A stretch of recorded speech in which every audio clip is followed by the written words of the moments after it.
Election নিয়েছে যেখানে vote কেন্দ্রে কুকুর ছাড়া কোনো মানুষ ছিল না। আমরা আন্দোলন করে জুলাইয়ের বিপ্লব ঘটিয়েছি। আমাদের একটাই স্বপ্ন ছিল ভোটের অধিকার প্রতিষ্ঠিত হবে। জনাব ইঞ্জিনিয়ার ইশরাক হোসেনকে কোর্ট যেই বৈধ মেয়র হিসেবে যেই ম্যান্ডেট দিয়েছে এবং তাকে শপথ গ্রহণের জন্য যেই রায় দিয়েছে কোর্ট, সেই দাবিকেই আমরা প্রতিষ্ঠিত করার জন্য আজকে আমরা এই নগরে বৃষ্টিতে ভিজে ঝড় বন্যা উপেক্ষা করে আমরা সেই দাবিকে প্রতিষ্ঠিত করার জন্য একত্রিত হয়েছি এবং আমাদের এই দাবি যতক্ষণ পর্যন্ত মানা না হবে ততক্ষণ পর্যন্ত আমাদের এই আন্দোলন চলবে। আপনারা জানেন এই বিগত দিনের যে আওয়ামী লীগের সরকার খুনি শেখ হাসিনা যে আমাদের ভোটের অধিকারকে তারা নষ্ট করেছে এবং দিনের ভোট রাতে নিয়েছে।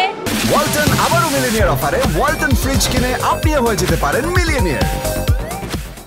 এবং এমন ইলেকশন নিয়েছে যেখানে ভোট কেন্দ্রে কুকুর ছাড়া কোনো মানুষ ছিল না। আমরা বহু আন্দোলন করে আমি সহ এবং সারা বাংলাদেশের জনগণ যেই জুলাইয়ের বিপ্লব ঘটিয়েছি।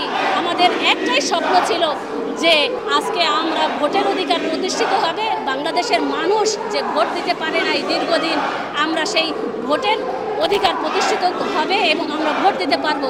কিন্তু এই যে জুলাই আগস্টের যে বিভিন্ন উপদেষ্টারা আছে, তারা এই যে জুলাই আগস্টের আন্দোলন করে যেই ভোটের অধিকার প্রতিষ্ঠার জন্য যেই আন্দোলন আমরা করেছি সেটাকে তারা নষ্ট করার চক্রান্ত করছে এবং বিভিন্ন টালবাহানা করছে যাতে খুনি শেখ হাসিনার মতন এই যেন তেন ইলেকশন দিয়ে তারা আবার ক্ষমতায় বসতে পারে, যে তারা সেই ধরনের এই বন্দি আটতেছে।